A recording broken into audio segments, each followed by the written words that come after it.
All right, so you started collecting comics, collected editions. You've got into the oversized, the bigger things. Maybe you started out back in the day like I did and you grabbed the essentials or the Showcase Presents and you've moved on from there. Maybe the next thing that you picked up was, and I have to put this here down a bit because, oh my God, this is bright. Maybe you grabbed yourself one of these here. These are what we call Marvel Epic Collections. They are full color, high quality paper. Numbers are never on the spine, so if you're one of those gotta collect them all type thing, you're not going to be like stuck with spine numbers where you're going to have to get them all. The numbers are actually on the back with the year that correlates with the storyline. So this here is Iron Fist, and it has the complete original run of Iron Fist. Includes a few like pages in the back, but we're not going into this one right now. I'll be reviewing it down the road. We're going to go over the different collected editions there are. So this is one really good way to get it. Aside from Epics, there also is what we call the collected edition, which is kind of like this, but literally it's just called a collected edition. Usually has around the same amount of pages. Think of Batman 0 Year, for instance, for DC. A great collected edition, which I'm reading at the present moment. I'm reading it right now. And by the way, it's really, really good. But when it comes to the keys, there are Marvel and DC, IDW, and Dark Horse. Now, I don't own any IDW. They're primarily known for a lot of franchise titles. Things along the lines of, say, your Teenage Mutant Ninja Turtle line or your Transformers line. Goes into that territory. Now, the most recent company that I started collecting is Dark Horse, and Dark Horse, unknown to me, is literally the Dark Horse in this one. It's some of the best quality you're going to get out of any collected edition. I'll just grab one and I'll show you. So this is Creepy Volume 12, and on the Dark Horse ones here, you see this. It'll show you the volume number and the issues collected right there, 55 to 59. It doesn't seem like a lot, does it? Until you realize that Creepy was a black and white with sometimes color insert magazine, and it was done that way, much in the way of the Savage sort of Conan was done, in that with black and white you could get away with a lot more. You could get a lot more spooky or sometimes titillating. Hence their Vampirilla. The neat things about the Dark Horse ones is they use a very, very high quality gloss paper. It looks fantastic. They've done great remasters on these books, and it collects everything. Marvel gets the heads up over DC when they collect, for their Silver Age books, the letters pages in every one of the books, which is fantastic. Dark Horse collects the ads and everything. You truly go into this feeling like you're reading an old school book, and the Dark Horse books are actually a little bit longer than, and more therefore give them a more magazine-y feel than the omnibuses are done by Marvel and DC. Now, they're usually kind of like a little bit thinner. This one runs probably around 240 or so pages, but overall it's fantastically well done, and I strongly recommend it. They do a lot of other ones aside from these. Vampirilla tends to be one that they're doing right now. Just make sure when you're looking for creepy, eerie Vampirilla, that type of thing, so because some of these are very expensive and hard to find. Some of these can run you like on the cheaper side, you know, $40-50, and on the more expensive side, maybe $300 to $400. That's only because they're in a print.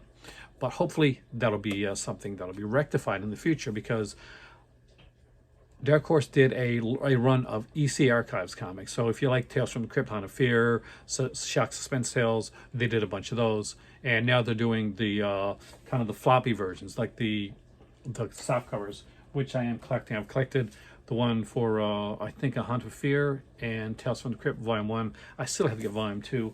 and I got to get shock suspense. But those things run you like around $25 Canadian, $19.99 in the US. So they're very inexpensive to buy and very easy to collect and easy to store and put into your bookshelf, which can be one of the harder things when it comes to this. So when you're looking at your bookshelf space, you want to make sure and measure out the size of the book with the bookshelf, because with this here, it's expandable.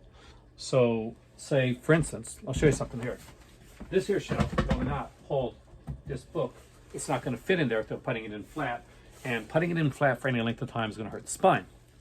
However, you can slide it in this one right here. Now, one of the neat little things is that DC tried an experiment that really got over well, but they didn't stick with it. And that is, was it in here with their Joker Omnibus? With the Joker Omnibus, the DC didn't go with their usual glossy type pages that you see. It actually went with like the older school newsprint style pages.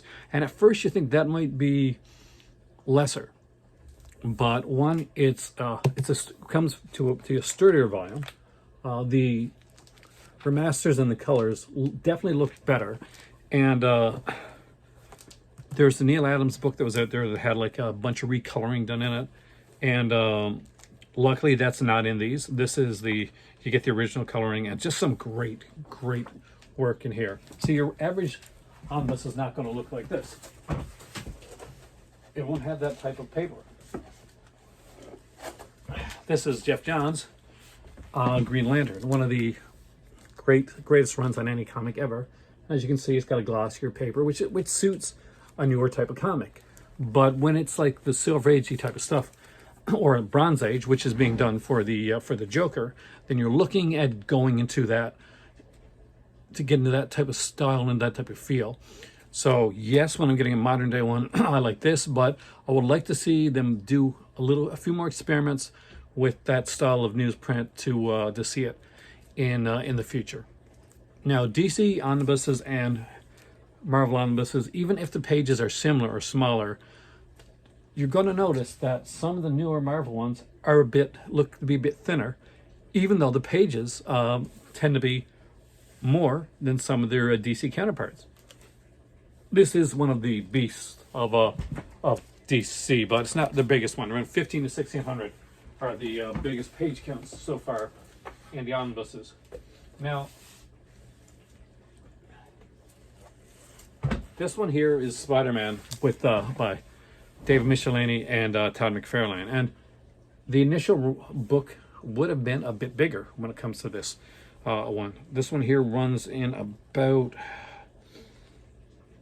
850 so pages, 860 pages, maybe closing in on 900. Whereas see that Joker book that I just showed you, that also runs in around like kind of like 800-ish pages.